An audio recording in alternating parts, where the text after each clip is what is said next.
आपके पास इतना सा ही बोलना है। यदि कोई एक भाई साहब के पास एक प्रॉपर्टी है which is meant for self occupation but could not be so occupied because of employment reason, और एसएससी किसी और के घर में रहता है, then the house shall be treated as unoccupied house property, and the treatment of unoccupied house property shall be same as self occupied house property.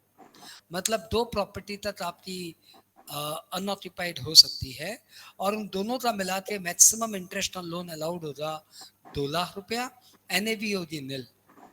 एक debate बहुत दिनों से दिमाग में सबके है, मेरे भी है, लॉ में भी उसकी क्लैरिटी नहीं थी कि यदि एक बंदे के पास एक सेल्फ ऑक्यूपाइड हाउस हो और एक अनऑक्यूपाइड हाउस हो तो क्या करे।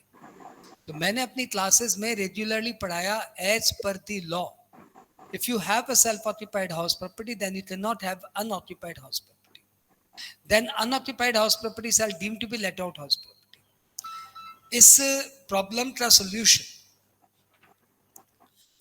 का solution new income tax law में हो गया है।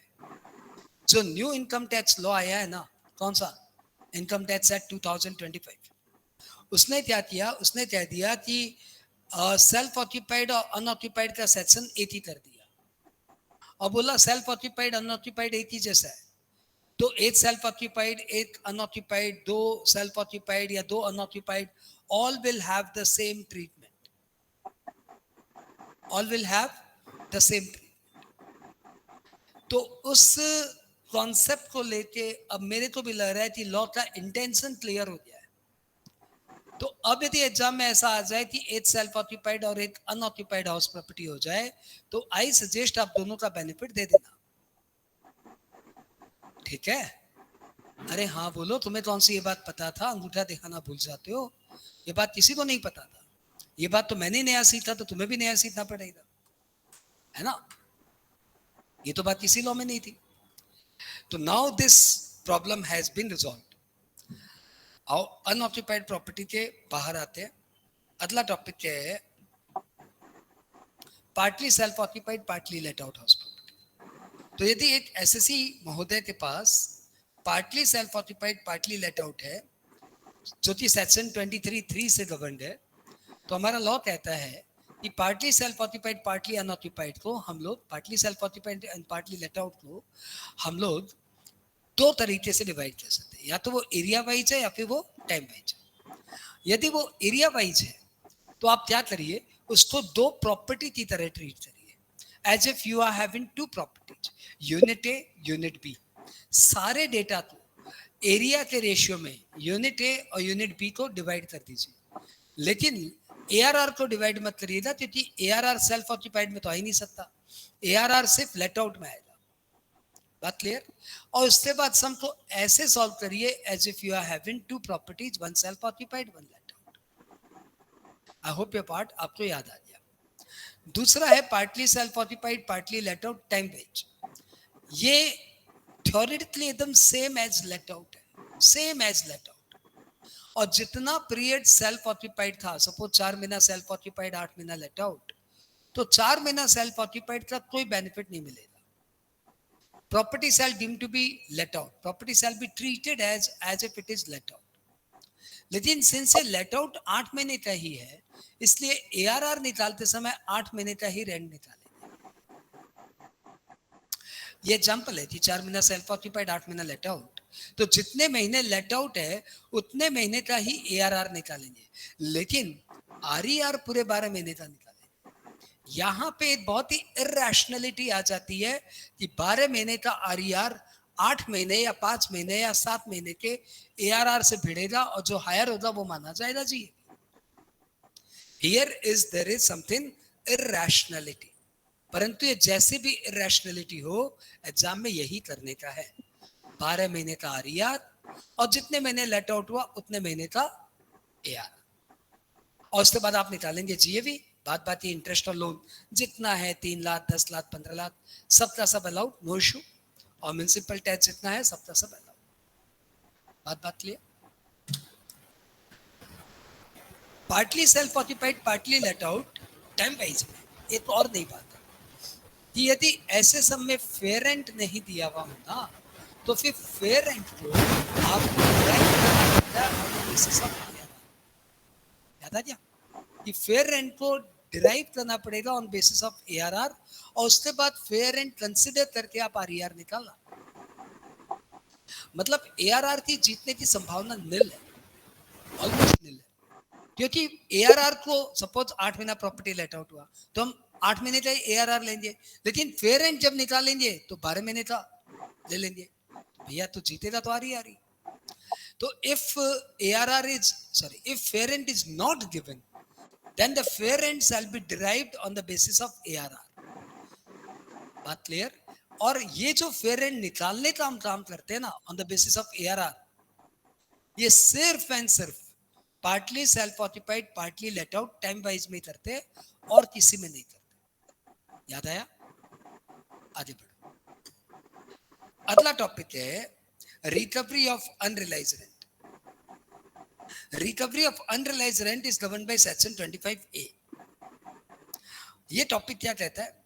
ये कहता है कि यदि आपका कोई रेंट रिकवर नहीं हो पाया था पहले वो अनरियलाइज्ड रेंट था, लेकिन बाद में टेनेंट को सद्बुद्धि आ गई और टेनेंट आपके पास आया, सुबह फोन खटखड़ा सुबह घंटी बजाया और बोला सर माफी हो गई, आपका रेंट चाप के बैठा था, ये लीजिए आपका रेंट वापस।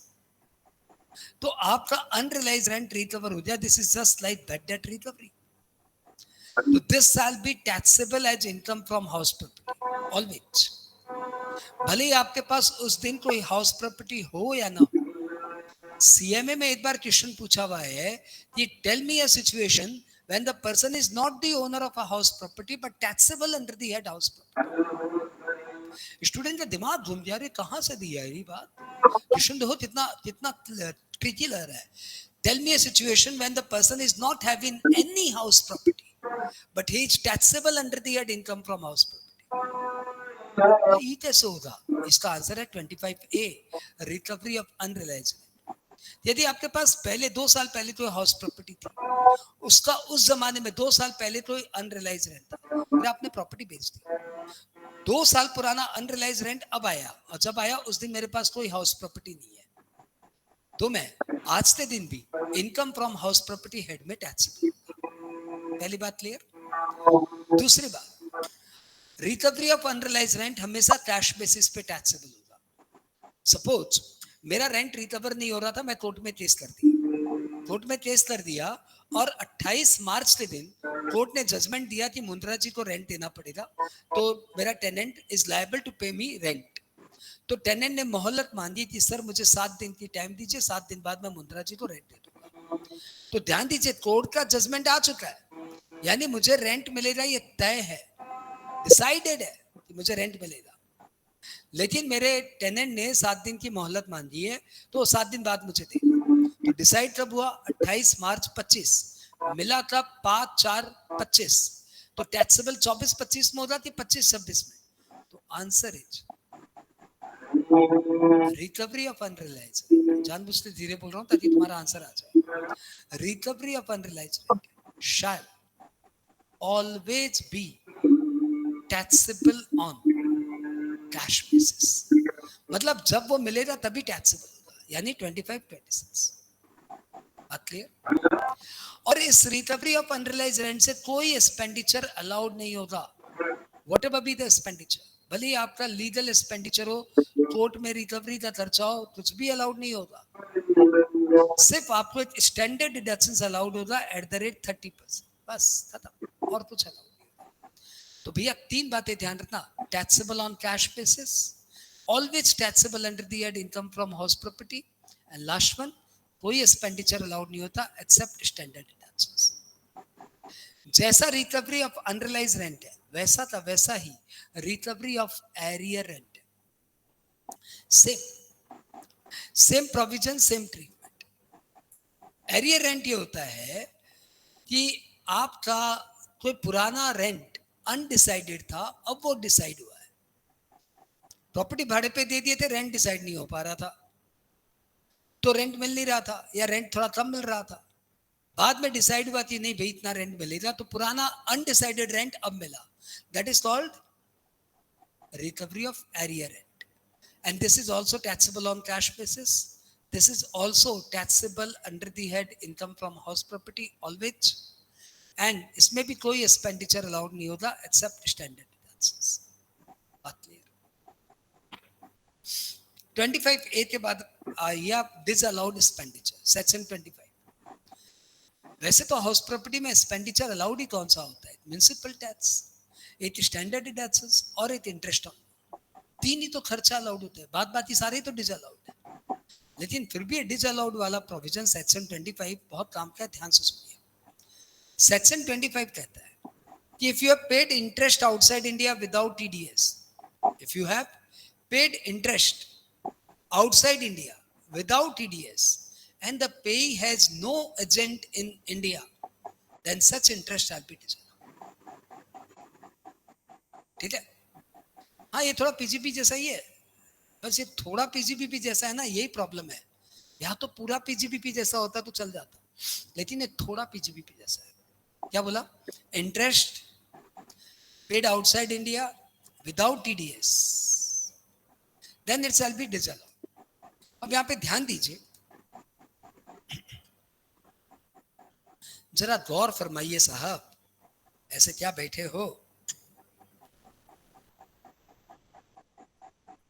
Payable out of India, payable out of India on which tax has not been paid or deducted and the payee has no agent in India, तो वो इंटरेस्ट डिसअलाउड हो जाएगा। अब एक बच्चे के दिमाग में आया कि भाई ये तो पीजीपीपी जैसा है, तो एक बार चेक करो पीजीपीपी में क्या था और कहाँ डिफरेंस है। पीजीपीपी के सेक्शन 40A में था कि any payment made outside India और to a non resident without TDS then 100% in expenditure shall be disallowed. वहां पे ये भी था, नहीं एजेंट वाली बात वहां पे थी, वहां पे ये भी था कि यदि आपने रेसिडेंट को पे किया तो 30% डिसअलाउड हो जाएगा। पहली बात, यहाँ पे रेसिडेंट की कोई बात ही नहीं है, यहाँ पे जब भी डिसअलाउड होगा 100% डिसअलाउड। पहली बात क्लियर। दूसरी बात, सपोज आपको सब में दे दिया कि interest paid, interest on loan paid to a non resident without TDS, तो आप क्या करेंगे? तो हमें अजम्पशन लेना पड़ेगा, यदि नॉन रेसिडेंट आउटसाइड इंडिया है तो interest is not allowed under section 25। लेकिन यदि वो नॉन रेसिडेंट को हमने इंडिया में पे किया है तो कोई प्रॉब्लम नहीं है, अलाउड हो जाएगा, क्योंकि यहाँ पे नॉन रेसिडेंट वर्ड है ही नहीं, यहाँ पे वर्ड है payment outside India, non resident यहाँ पे नहीं है। तो प्लीज कंफ्यूज मत होना, it is only payment outside India. 40A में नॉन रेसिडेंट वर्ड था, यहाँ पे आउटसाइड इंडिया वर्ड है। हाँ सर आप पीजीबीपी मत लाइए, हम लोग का दिमाग काम नहीं करता। अच्छा ठीक ठीक,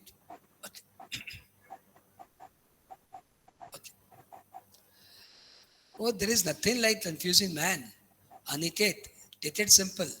जब आप अपने दिमाग को कंफ्यूजिंग बोलते हो ना, तो दिमाग मेरी बात नहीं सुन के आपकी बात एक्सेप्ट कर लेता है और वो लास्ट मोमेंट तक बोलेगा इट इज कंफ्यूजिंग।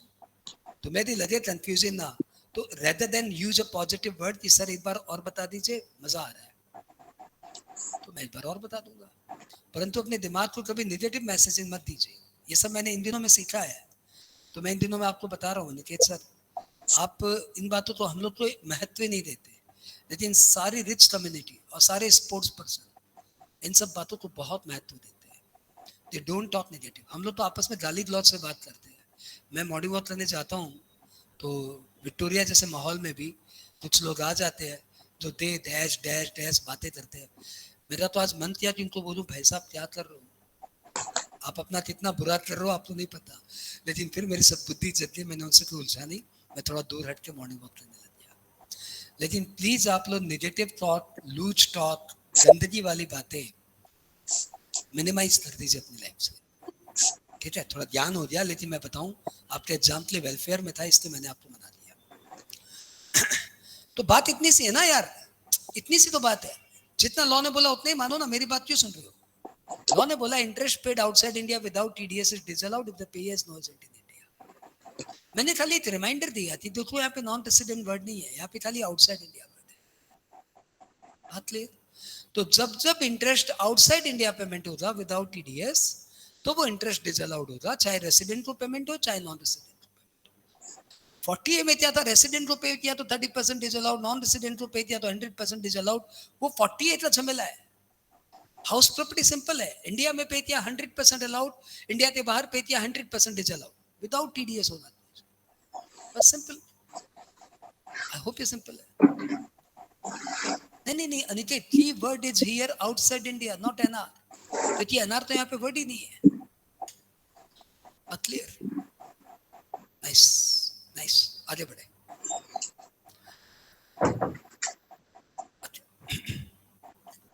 और यार ये सब टफ बातें तुम बोलो तो बताओ, नहीं तो रोक दूं, क्योंकि कोई भी हाल पे चाप नहीं आना चाहिए।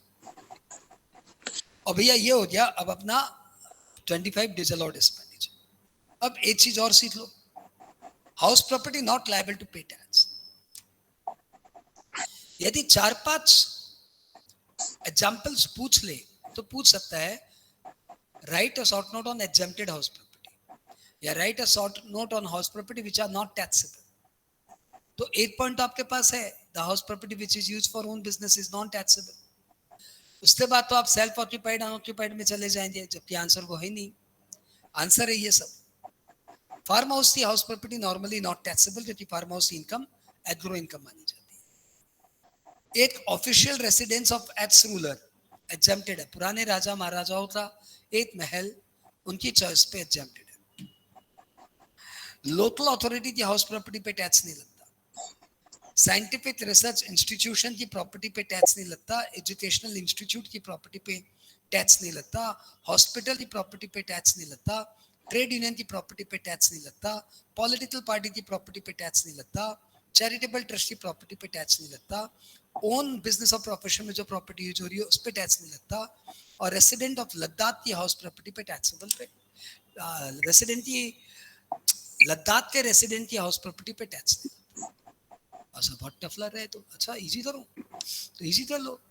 साइंटिफिक रिसर्च इंस्टीट्यूशन याद रहेगा, हॉस्पिटल याद रहेगा, एजुकेशन याद रहेगा, ट्रेड यूनियन याद रहेगा, और चैरिटेबल ट्रस्ट याद रहेगा, पॉलिटिकल पार्टी याद रहेगा, लोकल अथॉरिटी याद रहेगा। इन सब की प्रॉपर्टी पे टैक्स नहीं लगता भाई। बात क्लियर? और एक बता दूं, वो तुम्हें याद रहेगा, इसमें भी नहीं है, क्लब की हाउस प्रॉपर्टी पे टैक्स नहीं लगता। If you have a club और क्लब की हाउस प्रॉपर्टी है तो क्लब की हाउस प्रॉपर्टी पे टैक्स नहीं लगता। तो I hope you enjoyed it. Okay, यदि हमने हाउस प्रॉपर्टी अपने एम्प्लॉय को लेट आउट कर दिया है तो बताइए क्या करें। तो भैया हाउस प्रॉपर्टी यदि अपने एम्प्लॉय को लेट आउट किया है तो it seems that it is used for business purpose, क्योंकि मैं अपनी प्रॉपर्टी अपने एम्प्लॉय को क्यों दूंगा भाई, ताकि वो मेरे यहाँ कंटिन्यूअस जॉब करे। मेरा जॉब छोड़ने का सोचेगा तो उसे 2 बार सोचना पड़ेगा कि भाई जॉब भी जाएगा हाथ से, भाई घर भी जाएगा हाथ से। तो मैं अपने एम्प्लॉय को हाउस प्रॉपर्टी तभी देता हूं जब मुझे लगता है कि वो मेरे बिजनेस को भी सपोर्ट करेगा, इसलिए मेरे हिसाब से वो टैक्सेबल होगा अंडर दी हेड पीजीबीपी, और पीजीबीपी के सारे प्रोविजन उस पर अप्लाई होंगे, हाउस प्रॉपर्टी के प्रोविजंस अप्लाई नहीं होंगे। बात क्लियर?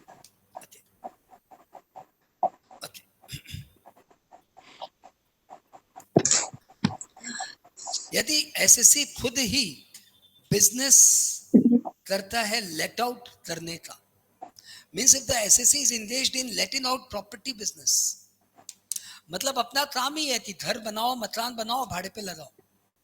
मेरा धंधा ही है कि मैं नया नया मकान खरीदता रहता हूँ, फ्लैट खरीदता रहता हूँ, भाड़े पे लाते रहता हूँ, अच्छी इनकम आती है यार, और प्रॉपर्टी के दाम बढ़ते हुए अलग।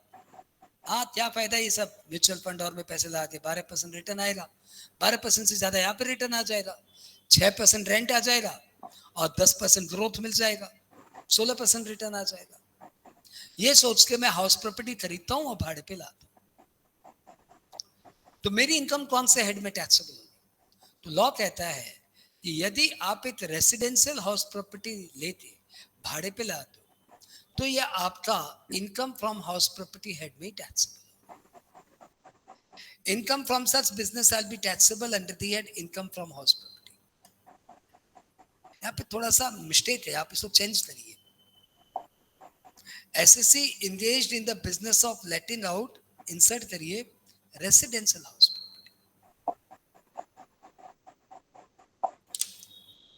यदि आप पूरा कॉम्प्लेक्स बनाते, मॉल बनाते, मॉल भाड़े पे देते हो, कमर्शियल प्रॉपर्टी भाड़े पे देते हो, तो उसके ऊपर ये प्रोविजन अप्लाई नहीं होता.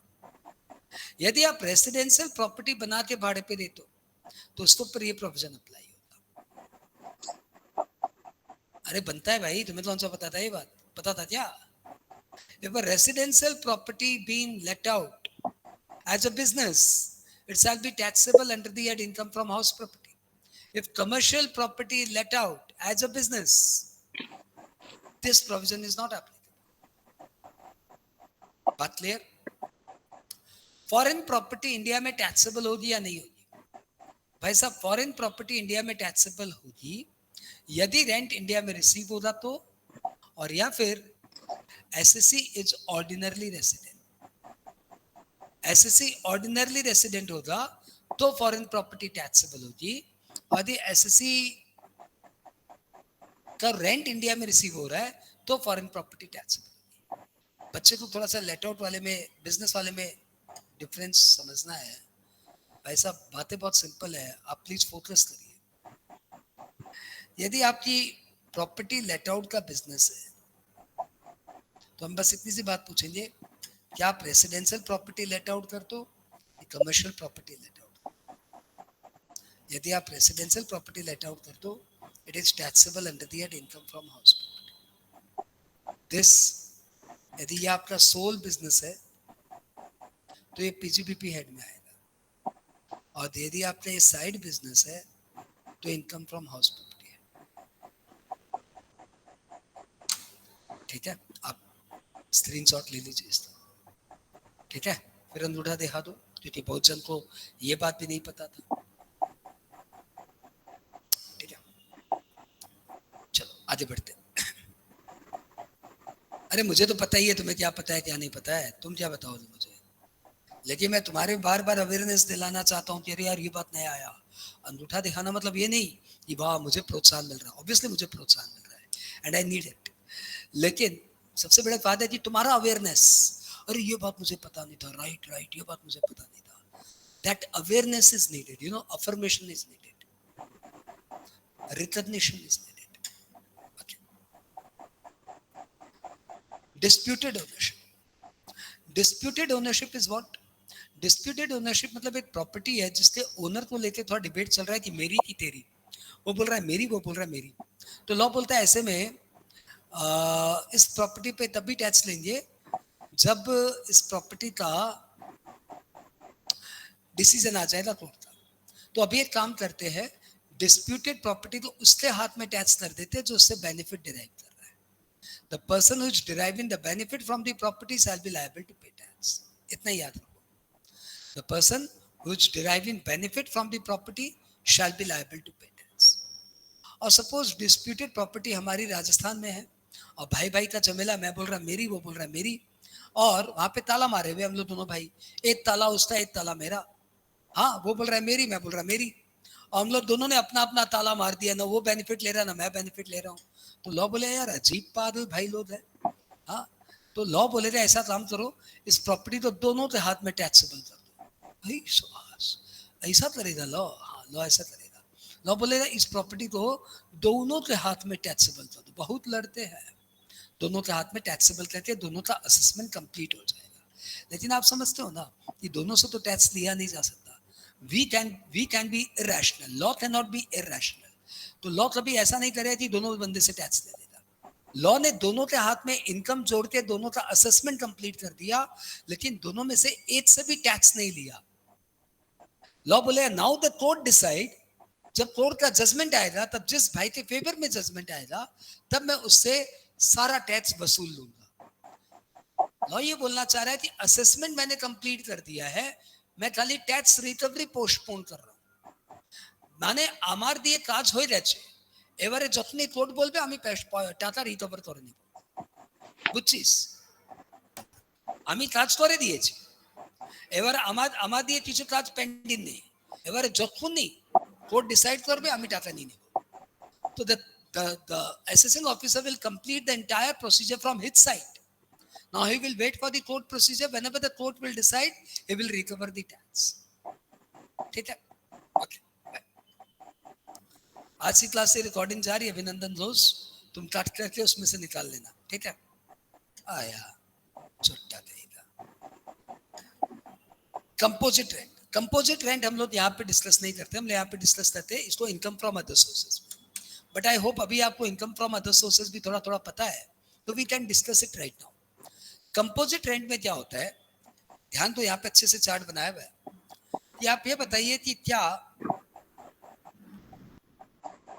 प्रॉपर्टी सेपरेटली लेटेबल या प्रॉपर्टी सेपरेटली लेटेबल है ही नहीं. क्या प्रॉपर्टी ऐसा है कि वो सेपरेटली लेट आउट हो सकता है? तो आंसर इज यस या नो. या प्रॉपर्टी इज नॉट सेपरेटली लेटेबल. यदि प्रॉपर्टी सेपरेटली लेटेबल है ही नहीं, तब तो वो हमेशा पीजीबीपी या आईफॉस में जाएगा. जैसे होटल की बिल्डिंग, जैसे सिनेमा हॉल की बिल्डिंग, वो जब भी लेट आउट होगा तो मशीनरीज एंड फर्नीचर के साथ लेट आउट होगा. जैसे ऑडिटोरियम, वो जब भी लेट आउट होगा तो machineries and chair table furniture के साथ लेट आउट होगा. तो ऐसे में this will always be taxable as PGBP और आईफॉस. लेकिन यदि प्रॉपर्टी सेपरेटली लेटेबल है तो लॉ क्या बोलता है कि क्या रेंट को स्प्लिट किया जा सकता है कि रेंट को स्प्लिट नहीं किया जा सकता. यदि रेंट को स्प्लिट नहीं किया जा सकता तब तो भैया पीजीबीपी आईफॉस.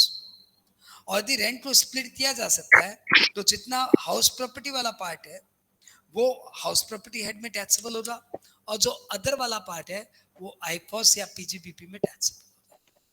यानी सपोज मैंने एक पेइंग गेस्ट को रखा और मैंने उसको बोला भैया रूम का चार्जेस है 5,000, और बात यहाँ पे बहुत एमिनिटीज है, एसी है, फूडिंग है, फर्नीचर है, ये सारी फैसिलिटीज है, तो उसलिए 7,000 एक्स्ट्रा.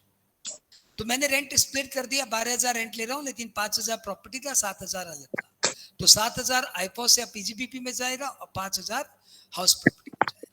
लेकिन यदि मैंने रेंट को ऐसे स्प्लिट ही नहीं किया, मैंने बोला भैया 12,000 रेंट है ना, तो लो ना, तो चलो बस, चलो निकलो, 12,000 रुपये अपना रेंट है. तो यदि आपने रेंट स्प्लिट नहीं किया तो पूरा का पूरा 12,000 या तो पीजीबीपी में जाएगा या फिर आईफॉस में जाएगा. हाउस प्रॉपर्टी हेड में कुछ भी नहीं जाएगा. तो आप यदि पेइंग गेस्ट बिजनेस में हो तो आप यहाँ पे टैक्स प्लानिंग कर सकते हो. या तो रेंट को स्प्लिट करके बताना है या फिर रेंट को बिना स्प्लिट किए बताना है, ताकि आपका टैक्स कम लगे. ठीक है? एग्जाम में टैक्स प्लानिंग पूछेगा नहीं, तो एग्जाम में आपको हाली थ्योरी बता के आ जाना है. Income from subletting is always taxable as IFOS. बताया मैं आपको पहले ही. को ओनरशिप, लास्ट सेक्शन है ऑलमोस्ट.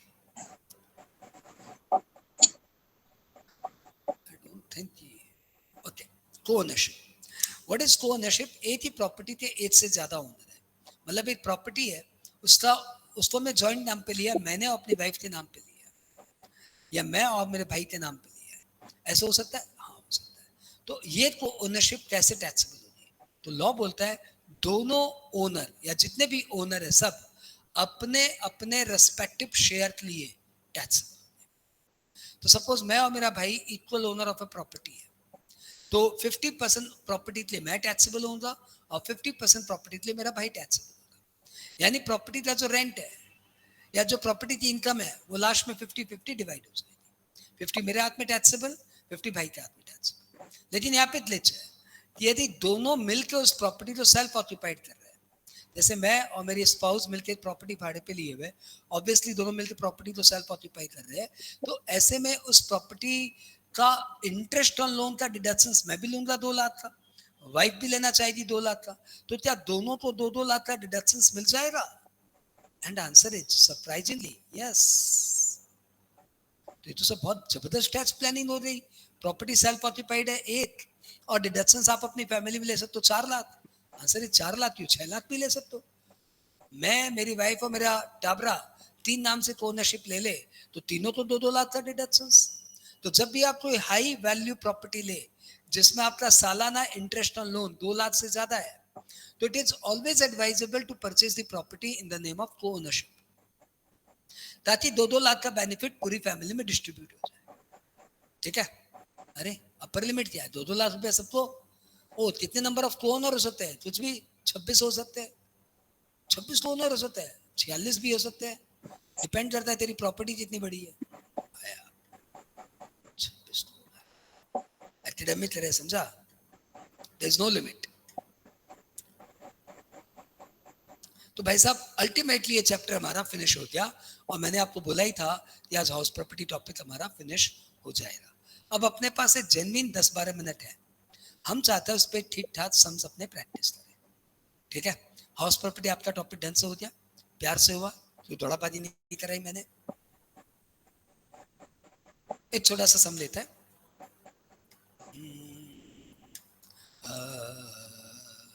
आओ।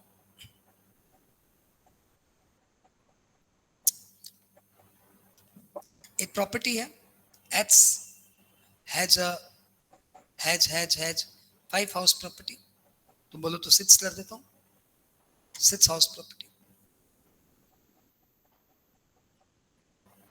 और सर इसका टैक्स म्यूजिक नहीं सुनाएंगे? अरे सुनाऊंगा, समय मिला तो सुना दूंगा जी। 1 2 3 4 5 6 HP 1 2 3 4 5। ओके, कौन है जो अपना बीच बीच में आवाज कर रहा है? सर वो टैक्स म्यूजिक का बहुत हेल्प होता है उसके लिए, मतलब कौन बोल रहे हो? वापस से बोलो। वो टैक्स म्यूजिक का बहुत हेल्प होता है, तो मतलब वो अब दे बहुत देना। हेल्पफुल है भाई, तू देता, मैं कहाँ जा रहा हूँ, मैं तो हुई तेरे साथ। प्रॉपर्टी यूज फॉर मैं सब करा दूंगा यार, टैक्स म्यूजिक बनाया हूँ तेरे लिए, तेरे लिए जानम, तेरे लिए बनाया हूँ तेरे लिए, तो सुनाऊंगे तेरे तो। और इसको कर देते हैं फॉरेन हाउस प्रॉपर्टी। ठीक है? तो ये सेल्फ ऑक्यूपाइड है आपकी, ये कोलकाता में है, ये मुंबई में है, ये दिल्ली में है, ये चेन्नई में है, ये पंजाब में है, और ये दुबई में है। Property clear?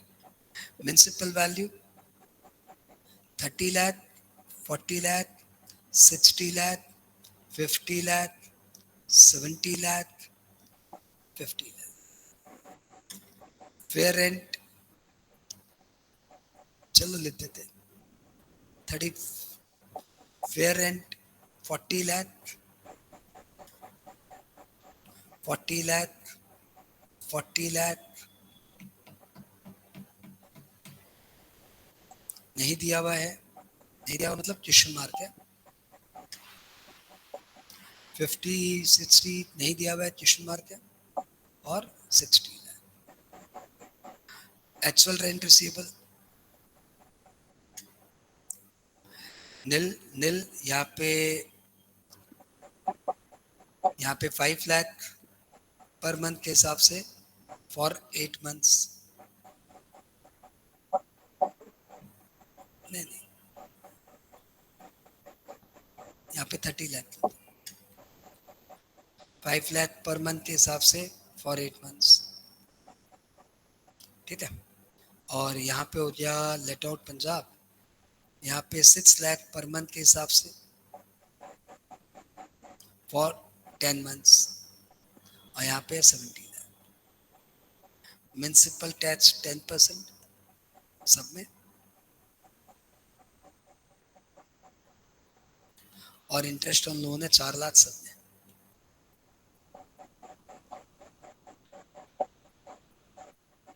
और ये जो प्रॉपर्टी है PSO दिल्ली, ये 60% सेल्फ ऑक्यूपाइड है, 60% सेल्फ ऑक्यूपाइड है, ऑब्वियसली 40% लेट आउट है। और ये जो ना PSO, ये 4 महीना सेल्फ ऑक्यूपाइड।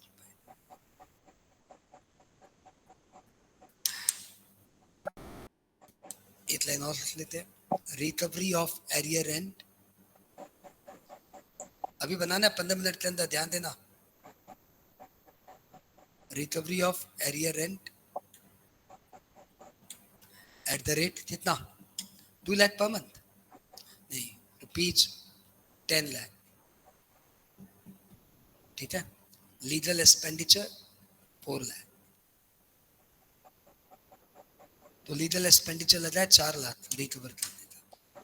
सम क्लियर है सबको? हाँ, सन का एक स्क्रीनशॉट ले लो, उसके बाद अपने सम को साथ में बनाते हैं। हार्डली 10-12-15 मिनट लगेगा, सब बना दूंगा।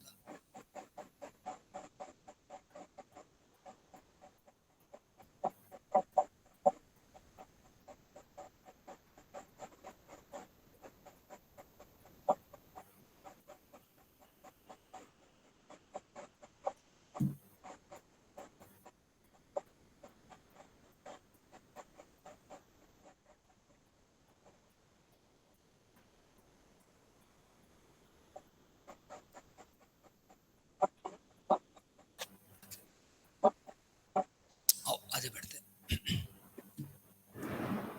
Let's start.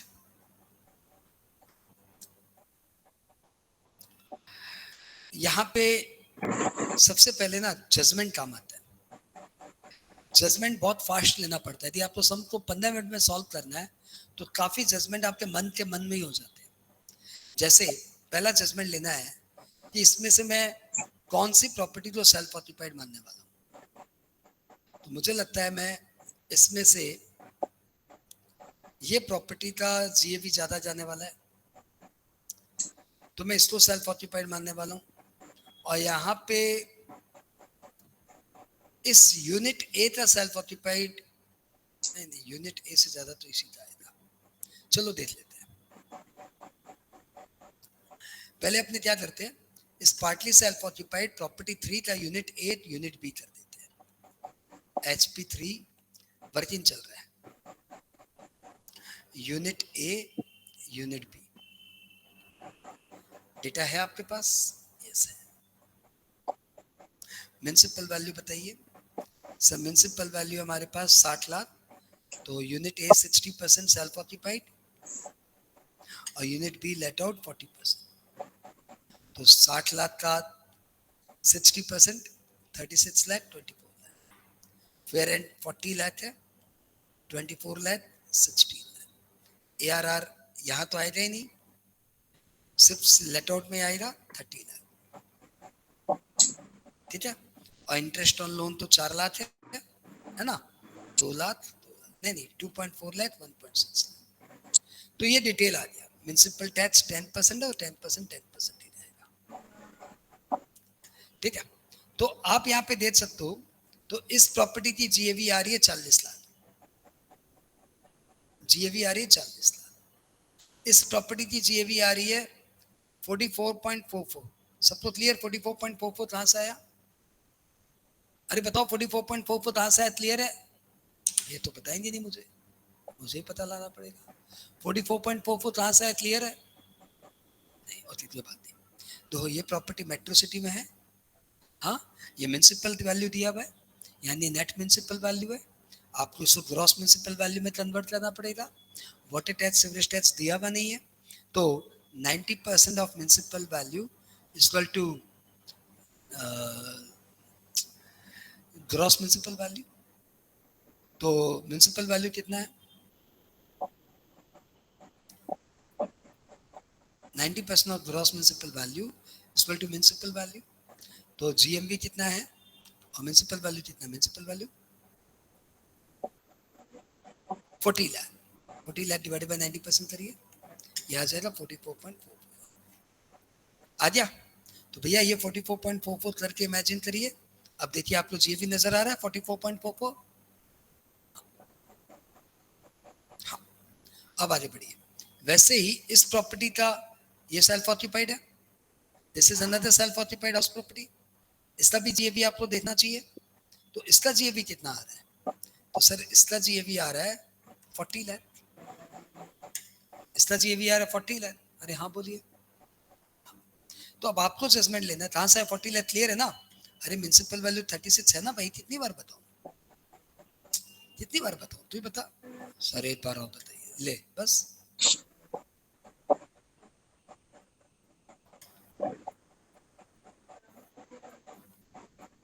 आजा 40 लाख। तो इसका जीएवी 40 लाख आ रहा है। तो भैया आप ये देखो ना, ये तो पक्का है कि इसकी जीएवी हायर है, तो इसको तो सेल्फ ऑक्यूपाइड मानना ही है। आप दो प्रॉपर्टी तो सेल्फ ऑक्यूपाइड मान सकते हो। इसका जीएवी भी 40 है, इसका भी जीएवी 40 है और इसका जीएवी भी 40 है, 40 टाई हो गया। तो बताओ किसको सेल्फ ऑक्यूपाइड माने? तो मैं बोलूंगा आप इसको सेल्फ ऑक्यूपाइड मत मानिए, इसको लेट आउट मानिए। क्यों? क्योंकि भाई इंटरेस्ट ऑन लोन यहाँ पे 4 लाख का डिडक्शन मिल जाएगा लेट आउट मानने से, और इसको लेट आउट मान लिया तो इंटरेस्ट ऑन लोन का डिडक्शन 2.4 मिलेगा। तो बताओ 2.4 का इंटरेस्ट ऑन लोन क्लेम करना चाहते हो कि 4 लाख का क्लेम करना चाहते हो? 4 लाख का क्लेम करना चाहते हो। तो इसलिए मेरा डिसीजन ये रहा कि हम इसको मानेंगे सेल्फ ऑक्यूपाइड, इसको मानेंगे सेल्फ ऑक्यूपाइड। आप जजमेंट के साथ रहिए।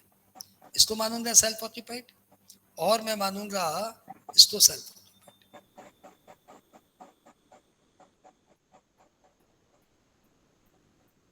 आप लोग हाँ बोल दो तो आगे बढ़ जाता हूं। अरे हाँ या ना तो बोलना पड़ेगा ना। ओके ठीक है, मैं समझ गया, आप लोग बटन दबाने में थोड़ा टाइम लगता है। तो फाइनली सम शुरू करते हैं। Solution, calculation of income from house. अब मैं प्रॉपर्टी वाइज चलता हूँ, मैं बहुत सिंपल सा तरीके में चलता हूँ भाई। तो HP1 मैंने क्या माना है? Let out. HP1 deem to be let out.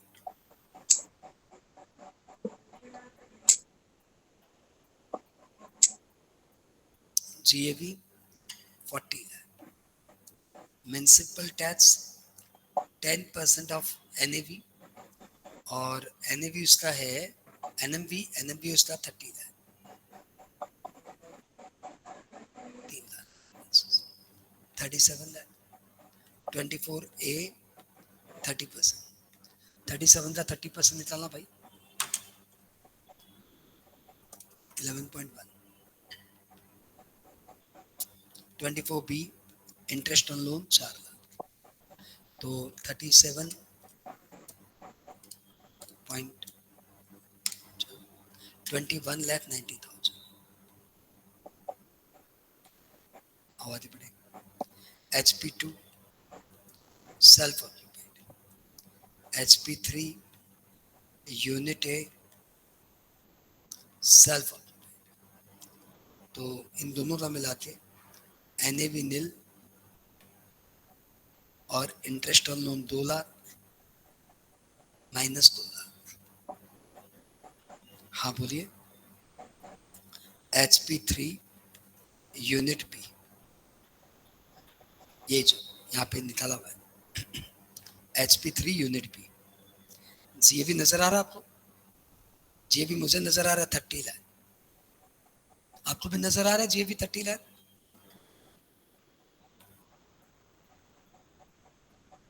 GAV 30 lakh less municipal tax 10%, 10% of municipal value. Municipal value is 24 lakh, 2.4.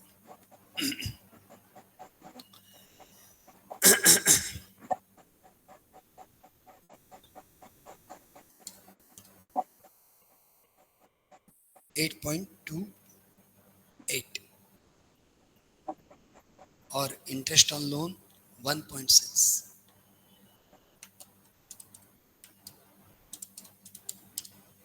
यार 17,72,000। यहीं पे भी कुछ लगे गलत हो रहा है, तुम्हारे अनुसार नहीं हो रहा है, तुम्हें समझ में नहीं आ रहा है, बोलते चलो। HP4 partly self occupied, partly let out, 10 bench। GAV बताना तुम, मैं देख रहा हूं। इसका GAV बताइए प्रॉपर्टी 4 का।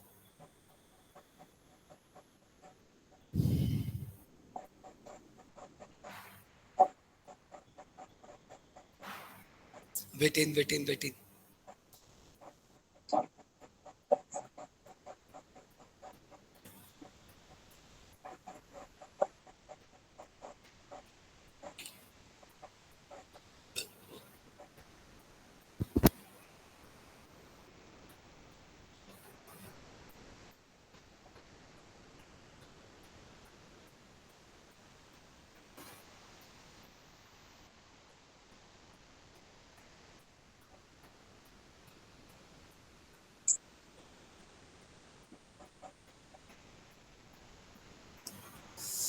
काफी उम्मीदें है मुझे आप लोग से।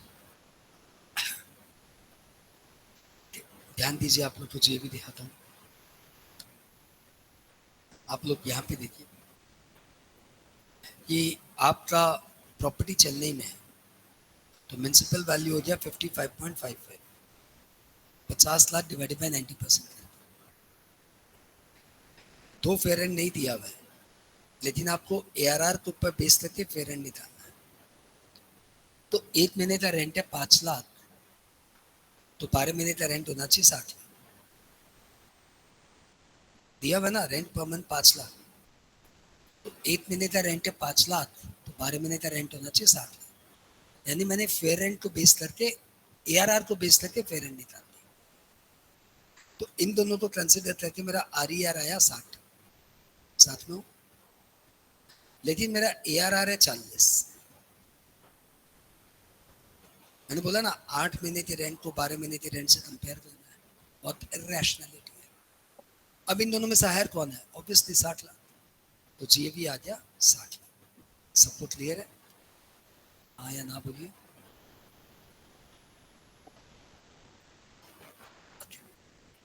Municipal tax 10% of municipal value less 24A standard deductions 16.5 less 24B interest on loan 4 lakh 34.5। अब सांस ले लीजिए, जितने मैं कैलकुलेशन चेक कर लेता हूँ। सही। यदि आपको चाहिए कि मेरे जैसा कैलकुलेशन आपका हो जाए, तो आपको वापस से कैलकुलेशन पे वर्कआउट करना चाहिए, या फिर एक बार एग्जाम सल्टा लो, उसके बाद बुद्धा ब्रेन में आ जाना, ऐसा कैलकुलेशन तुम्हारा हो जाएगा, ये ऐसे भी अच्छा हो जाएगा। बहुत सारे स्टूडेंट का ऐसा हो गया रनिंग क्लास के बीच में। बहुत सारे स्टूडेंट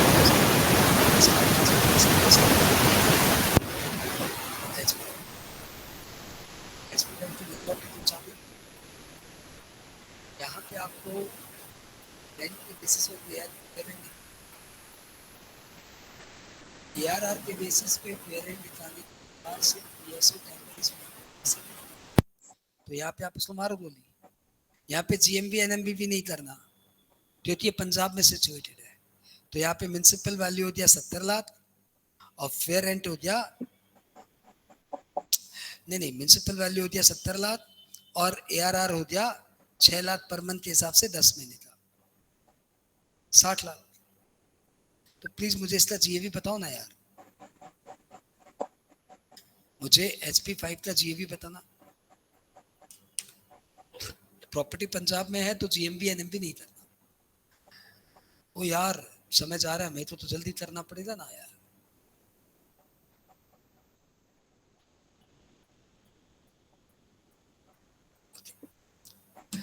तो मैं करता हूँ यहाँ पे, आपका RER आया 70 लाख, ARR आया 60 लाख, ठीक है।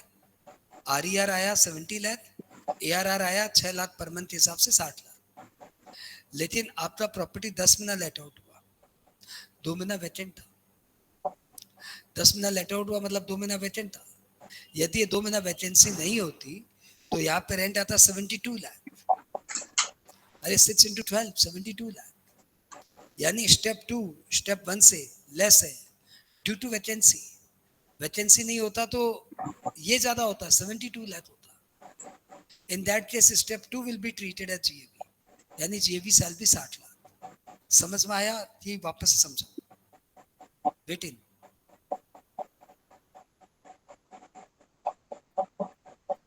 श्योर? सबको क्लियर आया ना? हाँ। तो भाई साहब GAV आ गया 60 lakh, municipal tax 10% of 70 lakh 7 lakh, 53 lakh, 24A 15.9 and 24B interest on loan 4 lakh, ये 20 लाख, ये आ गया 33.1 लाख। सर अब तो आप कैलकुलेशन और अच्छा करो रही हम लोग को चमकाने के लिए। हाँ यार क्या करें। तुम्हें लगता है मैं तुम्हें चमका रहा हूँ? अरे मैं तुम्हें सिखा रहा हूँ नालायक, ले चेक कर लेता हूँ बस।